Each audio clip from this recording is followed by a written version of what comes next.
So after this short introduction on EURAXESS, I'm happy to leave the floor to our speaker of today.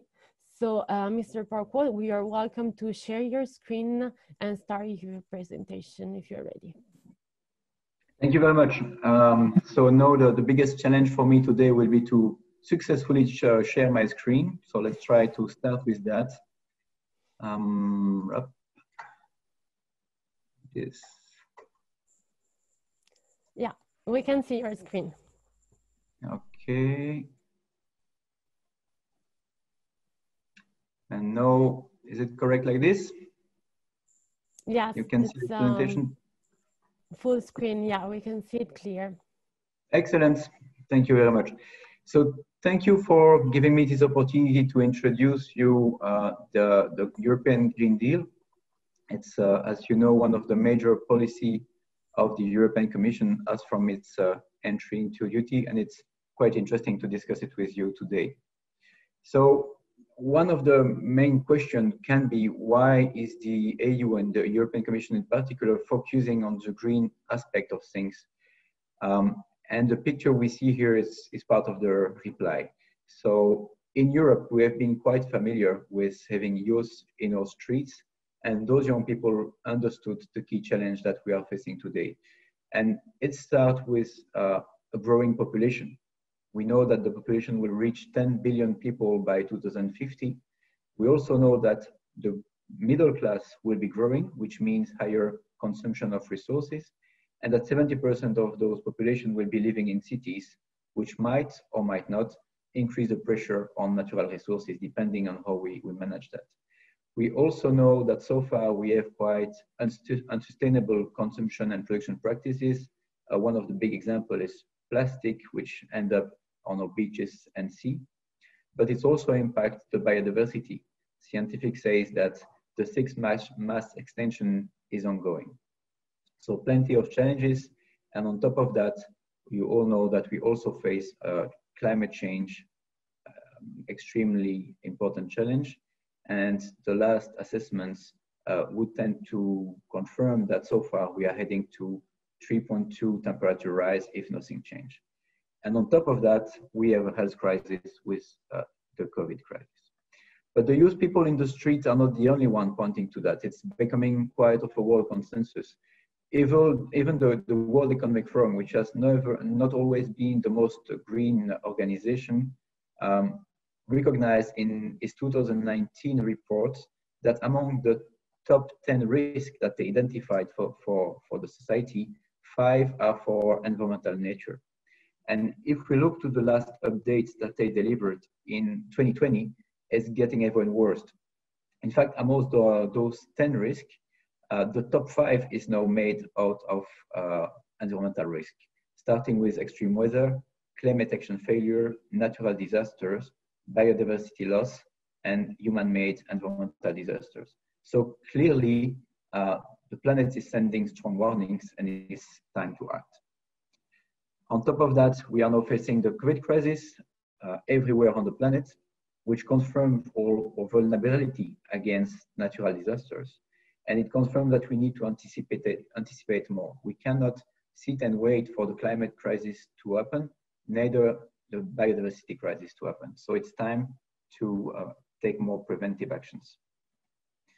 So what can the European Commission do?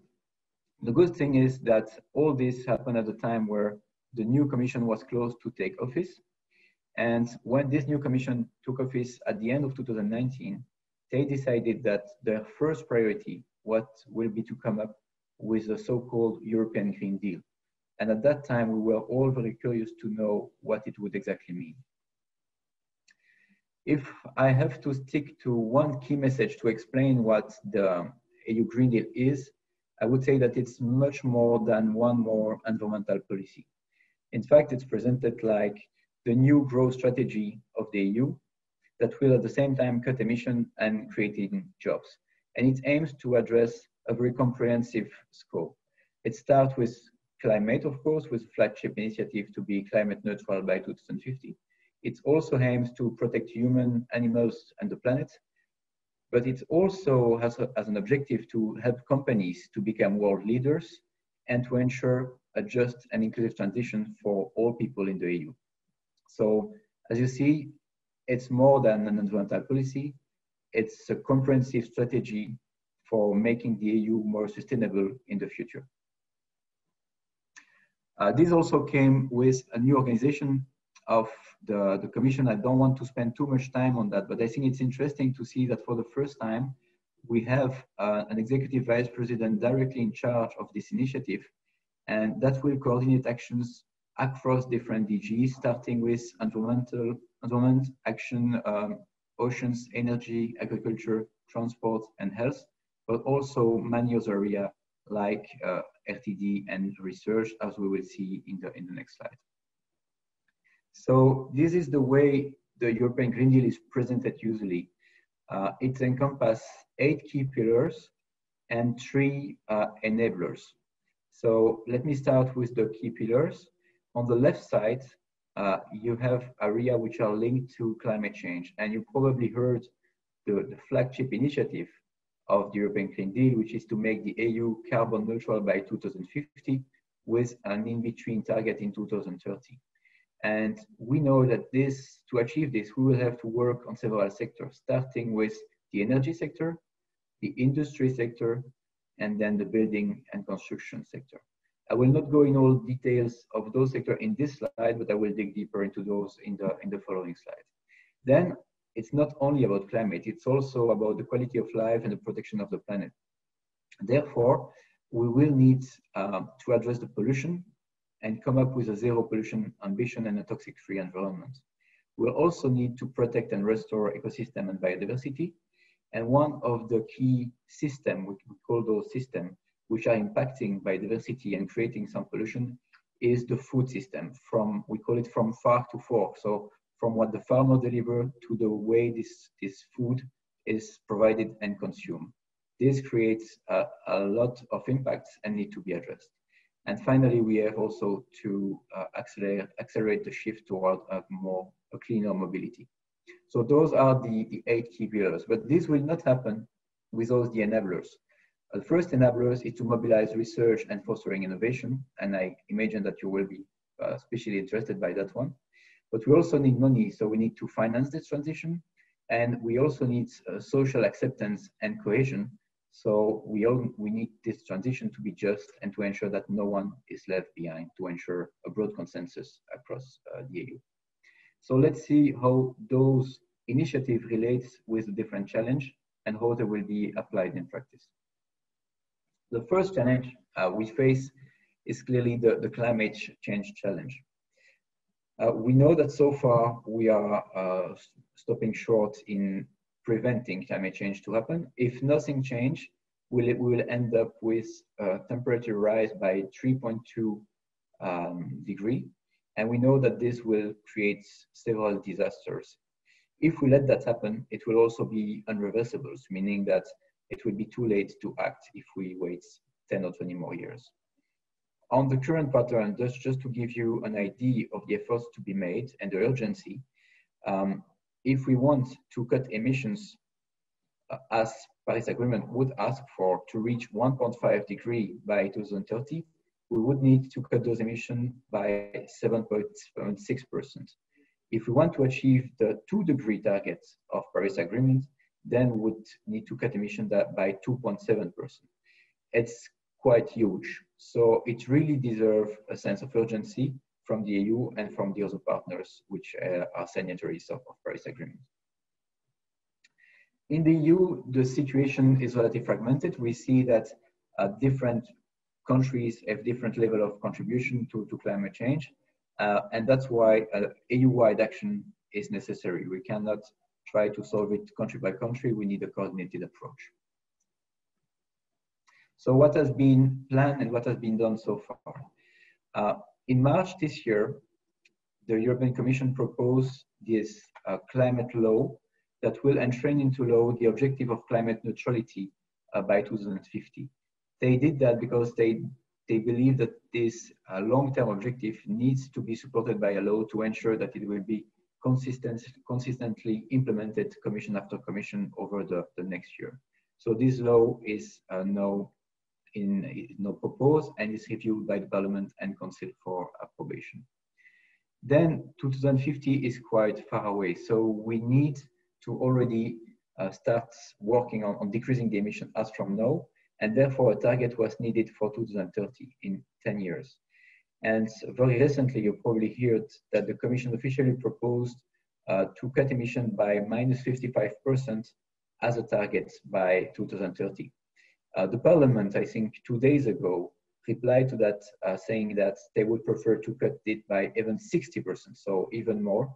And now the discussion will continue between the Council and the Parliament to agree on the final target. My bet would be that at the end, it will stick to the Commission target, but let's see. Let's be optimistic. But 55 target has been based on a very deep impact assessments that confirm that it's both feasible and realistic. And that's what the Green Deal tries to put in practice. To achieve this target, several legislation will be reviewed. In fact, all legislation related to climate and energy, such as the Energy Taxation Directive, and we will also have a proposal on the carbon border adjustment mechanism for selected sector to come up in 2021. A quick word on this mechanism. The objective of this mechanism is to avoid the so-called carbon leakage. It means that if the carbon price is to increase in the EU to ensure that we reach the 55% CO2 cut, it could be that some companies want to make the same production just outside of the EU. And this would mean that the effect for climate would be absolutely zero. To avoid that, the Commission is now preparing a carbon border adjustment mechanism to discourage this kind of behavior, and this will be released next year. On top of that, the EU is also working on a strategy for adaptation, which means making sure that we will be ready for the climate change that will happen, because we know that whatever we do will probably face a 1.5 or 2 degree increase in the coming years. So this represents how the EU intend to address the different sectors. And you can see directly the yellow part, which is the biggest part, is the power sector, followed by the industry sector and the transport sector. So those three sectors represent almost 75% of the CO2 emission of greenhouse gas emission in the EU. And it will be a huge challenge to put them down to achieve carbon neutrality. You also see the green lines, which are the agricultural sector. And we know that some of those emissions, mainly methane, will be extremely difficult to bring to zero. Therefore, we also need to count on the potential of forests to absorb some CO2 to compensate those few emissions that we will not be able to reduce drastically by 2050. And that's what you see at the end of the graph. There are still some emission that remains, and they are compensated mostly by forest absorption and by some carbon capture storage. Then if we have a look at the energy sector, all energy together represents 75%. It means the energy production, but also the energy consumption in industry and transport. So it's a critical area that we have to address. And an example is the building, which represents 40% alone of the energy consumption, any kind of building being housing or industrial buildings. And that's why the Commission will come up with a policy to renovate buildings in the EU. So what has been done already? The Commission is assessing the national energy plans of the different countries. So you might know that every country has to submit a national plan to see to which extent they will match the climate target. Those plans need to be revised and approved by the Commission. And of course, this work will have to be done with regards to the new target, the -55% target once it's approved. Then the Commission also published a hydrogen strategy, very useful energy carrier that could be interesting to try to capture the renewable energy produced and to bring it where most useful, or to stock it when needed. Then we will also review and revise where needed the Renewable Energy and Energy Efficiency Directive. We'll come up with an offshore wind initiative, review the 10E regulation, which is a regulation about the transport of energy, and we will come up by the end of this year with a proposal for renovation wave for the old EU building. Then, of course, the industry, it's also massively contributing to a greenhouse gas emission, but not only. The challenge related to industry are very broad ranging. We know that the industry is consuming a lot of resource. In fact, those resource consumption has tripled from 1970 to 2017. We know that the industry also accounts for 20% of EU emissions, and that more than 90% of the biodiversity loss is related to the resource extraction. Finally, we also know that our industrial production could much better take profit of recyclability, as only 12% of the material used by the industry comes from recycling. So a lot of possible progress in this area. To address that, the EU came up in March with first the EU industrial strategy, and at the same time with the new EU circular economy action plan that will address some sector more specifically, and that will also work on the overall value chain of different products, making sure that they are designed from scratch to be used and disposed in the most sustainable way. On top of that, the EU will come up with a clean steel technology, such as carbon steel making. It includes the use of hydrogen for heavy industry like for steel, which will reduce drastically the CO2 emissions.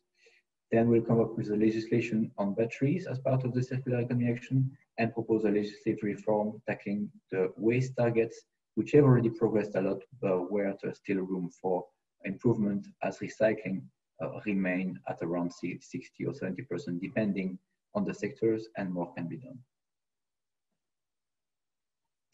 Then mobility is clearly a sector where more can be done too. Looking at the main drivers, we see that the greenhouse gas emission from transport sectors are mostly coming from road transport, more than 70%, then civil aviation and waterborne transport. Those are the three key actors creating greenhouse gas emission in the transport sector. So by the end of this year, the Commission will come with a sustainable and smart mobility strategy.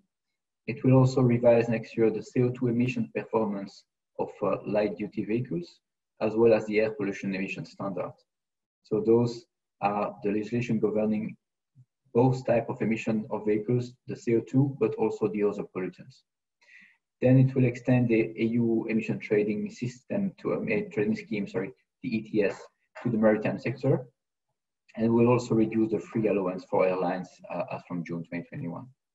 We'll boost the sustainable alternative fuel, and we'll also make sure that by 2025, one additional charging point will be constructed for electric vehicles. And finally, the Alternative Fuel Infrastructure Directive and 10T regulation will be reviewed. 10T regulation is the regulation in charge of transport. Then we also have to address the issue posed to biodiversity and ecosystems. According to the scientific IPBES assessments, around 1 million animals and plant species are now threatened with extinction, and this will keep increasing in the coming years. So action is absolutely needed. The good thing for that is that the COP15 will be organized next year, where the whole signatories, which comprise the vast majority of states of the planet, will look for solution and a new framework to be implemented for 2022 to 2030. We know what are the drivers creating the biodiversity issue. The first one is the change in land and sea use. The second one is the direct exploitation of organisms. The third one is climate change, so clear synergy is possible with the climate change issues. The fourth one is pollution, and the fifth one is invasive alien species. So now the key question is, how can we address that to live better on this planet together with nature and ecosystem?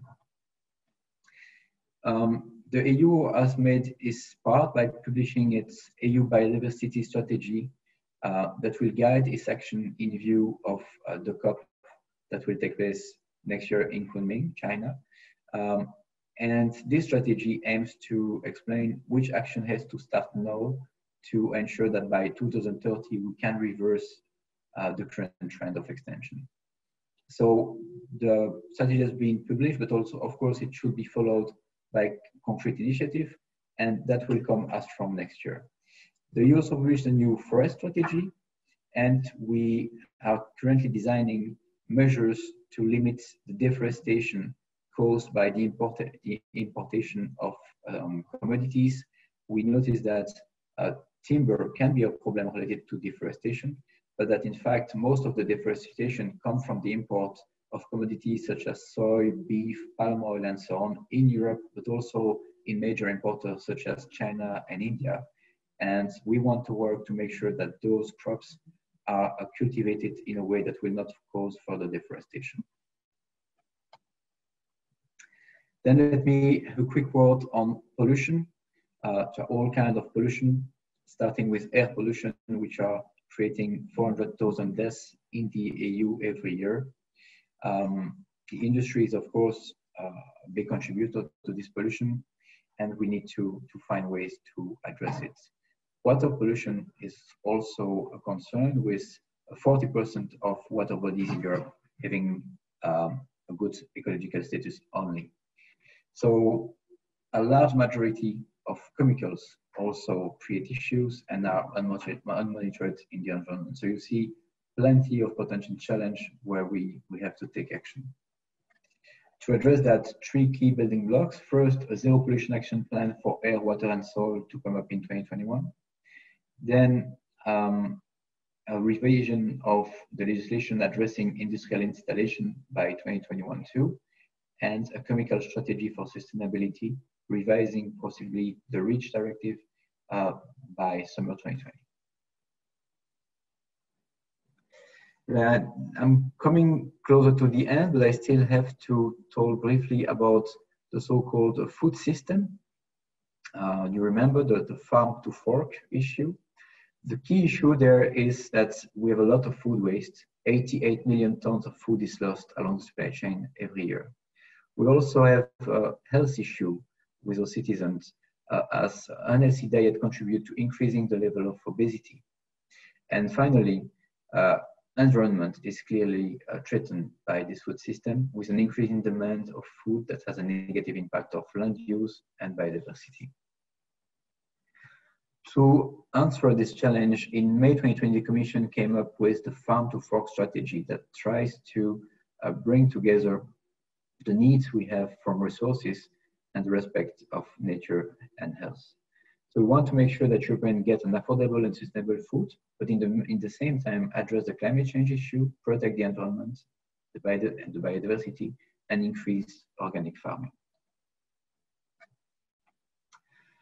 Finally, as I told you at the beginning, we also need strong enablers to make that happen. One of these enablers is the investment plan. Originally, the EU intended to come up with a plan that would mobilize 1 trillion sustainable investment over the next decade. I'm happy to say that due to the pandemic, this financial mobilization has been accelerated, and I will show you in a few slides what has been mobilized through the so-called Next Generation EU, which is the EU recovery plan and the EU budget. So the money will be there. Part of this money will also be dedicated to a just transition mechanism that will help to support the countries or the regions which will be more directly targeted by the necessary transition.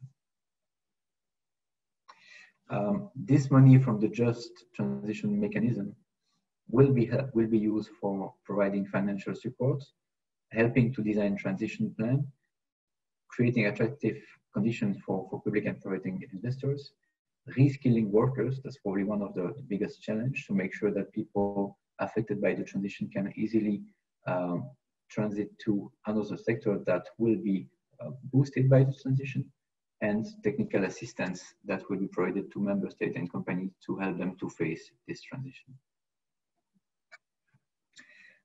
In fact, the overall financial sector should become more sustainable. It's not only about one specific EU budget.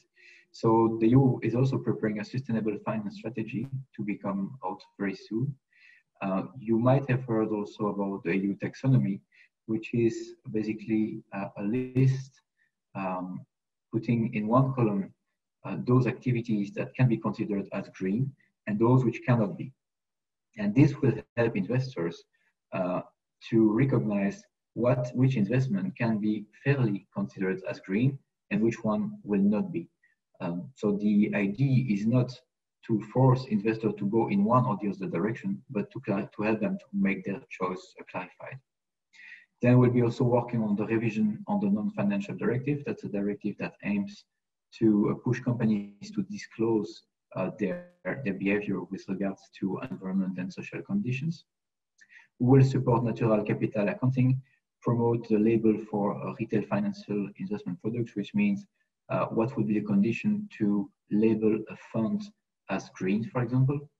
And we will also promote the development of EU green bond standards to make sure that if someone is labeling a bond as green, it's respecting some common standards. Finally, let me conclude with the very recent adoption of the EU budget and green recovery plan. So on the 21st of July, you might remember that we had an EU leaders meeting that lasted for 4 days, I think. And finally, they agreed on a recovery plan worth 1,824 billion euro that will strongly support EU green and digital priorities. And the vast majority of this recovery plan will be spent in the next 2 years, aiming to boost a green and digital initiative. It's already agreed that 30% of this money will have to support climate priorities. So we can tell that there will be money available for supporting the green transition. The plan also proposed new revenue streams, part of those coming from green initiatives such as a levy on member states on the plastic that would not be recycled. They will have to pay something for every ton of plastic which is not recycled. And we also consider potential revenue from the carbon border tax to carbon border mechanism. Then we'll mobilize InvestEU, which is a financial tool aiming to leverage private investments. And we will work with the EIB, which committed to invest 50% of its budget into climate targets. So I can imagine it was a lot of information. I will leave you here. I hope it gives you the big picture on what the EU Green Deal is. And I'm sure that now you will have a presentation which will dig a bit deeper in what it means for research and innovation. Thank you very much.